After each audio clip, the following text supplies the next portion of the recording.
All right, y'all. It's Christy with Uprising Experience. I am here with a Washingtonian Southeast brother. Brother Omar is here to talk about Don't Mute DC. If you are on social media or you watching the news, this hashtag Don't Mute DC definitely went viral. So if you don't know much about it, we're here to help you out, and we're just here to talk to a born and raised Washingtonian about what go-go music means to him, why it was important for him to participate in some of the events on Don't Mute DC. So, Brother Omar, tell me a little bit about the culture and the music of DC. Well, go-go is DC. Anwan Big G, he made an interesting comment on Instagram a few weeks ago, and that was if you went to New Orleans, you wouldn't try to mute.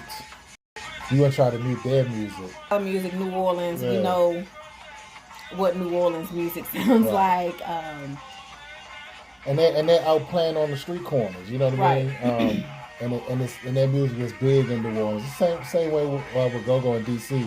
At one point, you can go to the average corner downtown or something and see a group of people who have formed a band playing on the corner. But it has evolved. It's evolved very much so, thanks to the pioneers of go-go. Chuck Brown, EU, Sugar Bear, James Funk, Rare Essence, Junkyard. It evolved. So growing up as a Washingtonian, a lot of the music that we heard first was the go-go versions, and then we would later hear, I guess, the original version of that song, and we often wonder, like, why didn't they just make this a go-go version? Because that version sucked for real. So like we learned a lot of songs, a lot of the words to songs were directly from go-go. So that's funny. We're really talking to like a go-go fan, a Washingtonian. So can you tell me, for those that don't really know what go-go music is, it is playing for us in the background, but what's the song that everybody knows in the country that's like go-go style? EU doing the butt. Chuck Brown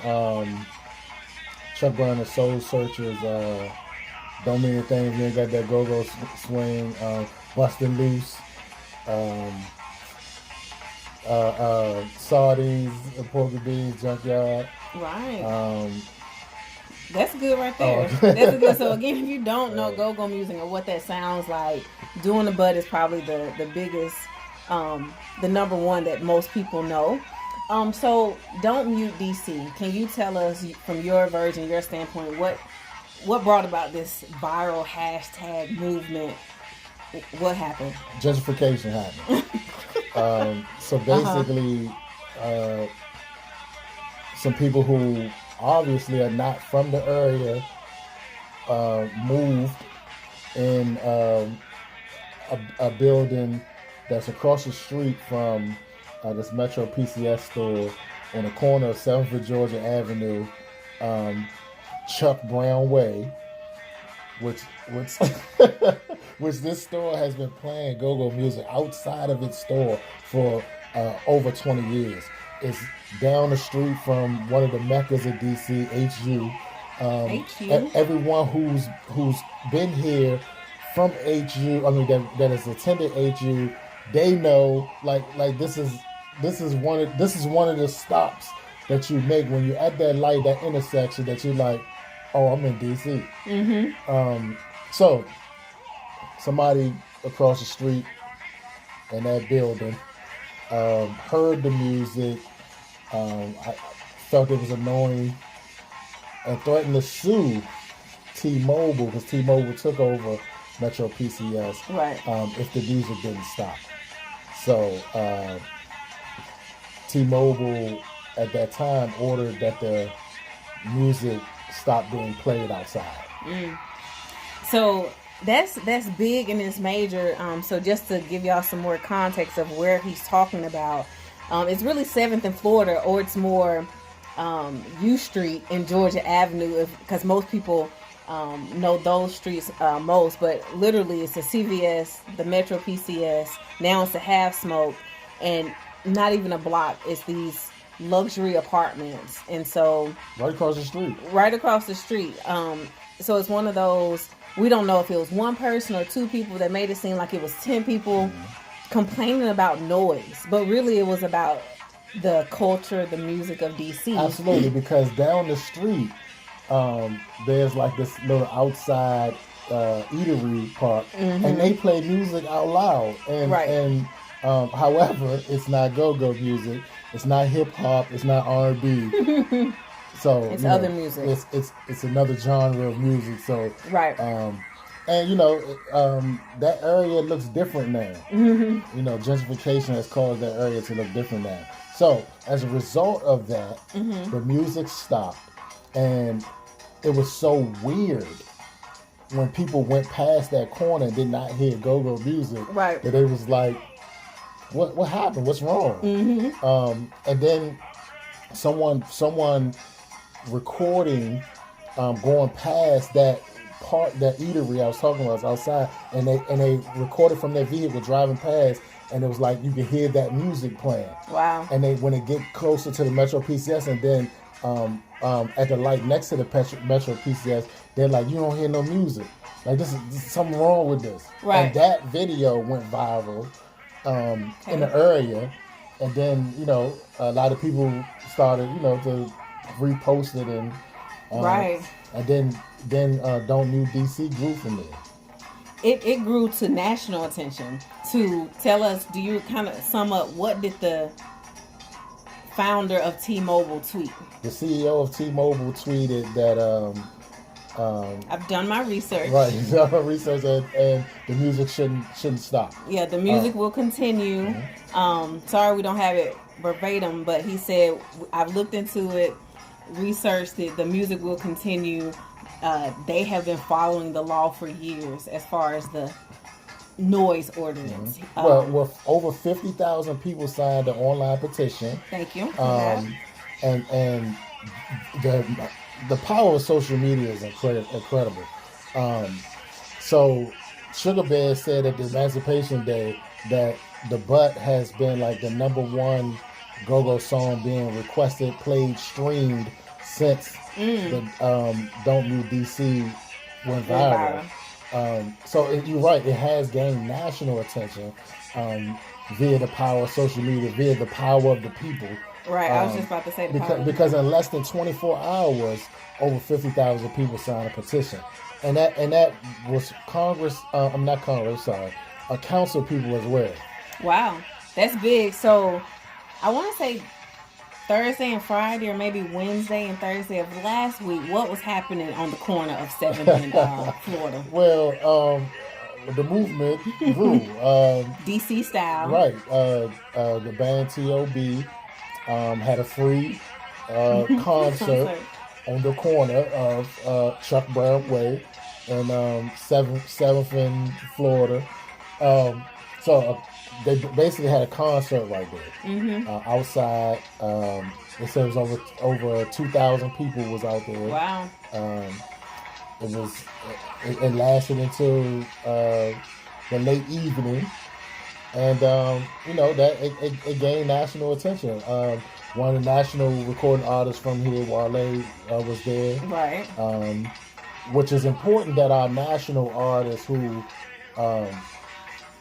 come from here, like their voices are huge. So when they attach themselves to a movement like this, then it gains more and more notoriety. So people, big name artists who've been here, the Rick Rosses, Snoop, like they all know about go-go. Like Fabulous, right? He has like a lot of artists, big name artists in the industry know that when you come to DC, at one point in time, you cannot, a national recording artist could not perform here without having a go-go band.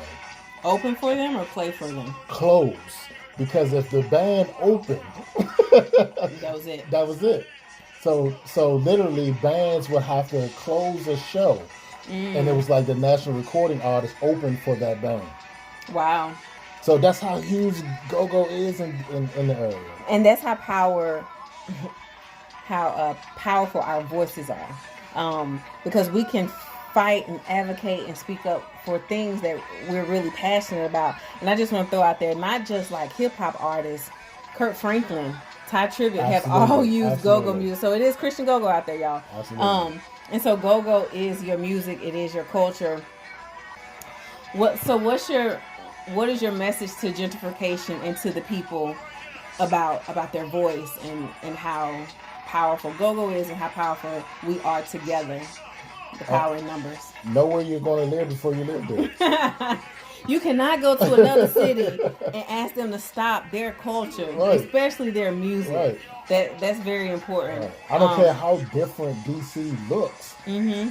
It's go-go is DC. Go-go is DC. The development NBA development basketball team in DC is called Capital City Go-Go. That is their name. So, right. Mumble Sauce had a song that played when the Wizards came out for their opening introduction. Welcome to DC. Like DC is huge. It's like Meek Mill's song being played at the introduction of when the Philadelphia Eagles are coming out. Mm-hmm. Like that's how big it is. Right. Go-go has been an outlet for a lot of musician artists to express themselves. It has become financially lucrative for a lot of different artists. A lot of people pay their bills playing in bands. Mm-hmm. A lot of people pay their bills having this band at their venues. Right. Like go-go is a movement. You can't mute it. I don't care what you try to do. You can't mute it. It's here to stay, and you either like it or go live somewhere else. I got you on that. So real quick story for me. In 2005, I moved here, went to the real HU, and I took the metro. So I got off on Shaw. I guess that's on 7th Street, and definitely walked past the go-go. So just think about that. 2005, and way before that, they've been playing music, standing outside, playing go-go music when you walk by. And guess what, y'all? Doing this protest, doing this concert, doing the corner music, there's no violence. There's nothing going on like illegal where people should fear or say, hey, you need to stop that. So DC is go-go is DC. DC is go-go. Don't mute DC. There's power in numbers. Your voice matters. Is there anything you want to end with? Hashtag don't mute DC? Absolutely. I want to say this because with any type of movement, any type of cause, any type of protest, there are those who will say, well, why not protest this, or why not have a cause about this? Right. So let me say this. For all those who feel like that, for all those who have heard that, I want to say, you never know how something can grow legs. Mm-hmm. You never know how this cause. See, a lot of times people need to see their strength. They need to see the unity. They need to see, and then that sparks change. That sparks something else to happen. And I'm going to say this and not speak much about it. There are a lot of movements that have started from Don't Mute DC, and some of them you may never hear about them, right. And then many of them you're going to hear about them, and you're going to hear that it sparked from Don't Mute DC. Same way with the Million Man March in '95. After the Million Man March, there were tons of Black-owned businesses and organizations that developed because they were inspired by the Million Man March. So for all those naysayers who say, "Well, you should do this, you should have this cause or have that cause," listen, this happened on the heels of a movement that had started around the globe with Nipsey Hussle. Mm-hmm. So you never know how something sparks something and sparks another. All it takes is one candle to be lit that can light several other candles. So Don't Mute DC is that candle that may have been sparked from a candle that was lit in Los Angeles, right? And then several other candles will be lit from it. So Don't Mute DC. Trying to mute DC is like trying to tell everyone in this area to shut up. Shut up and just dribble. Right. Shut up and just shoot. All right. Thank you, Brother Omar. Again, it's hashtag Don't Mute DC. If you don't know, go look up Chuck Brown. Look up Black Alley. Look up Mumbo Sauce. That was the song that I gravitated to when I first came in here. Welcome to DC. So it definitely welcomed me. There is power in your voice. There's power in our numbers. Join a town hall. Sign the petition that you're passionate about, but have a purpose. Live it out. Listen to some go-go music. And all power to the people. All power to the people. Thank you so much. Again, this is Christy Love with Uprising Experience with Brother Omar. Hashtag Don't Mute DC. You got anything? All right. Peace, y'all.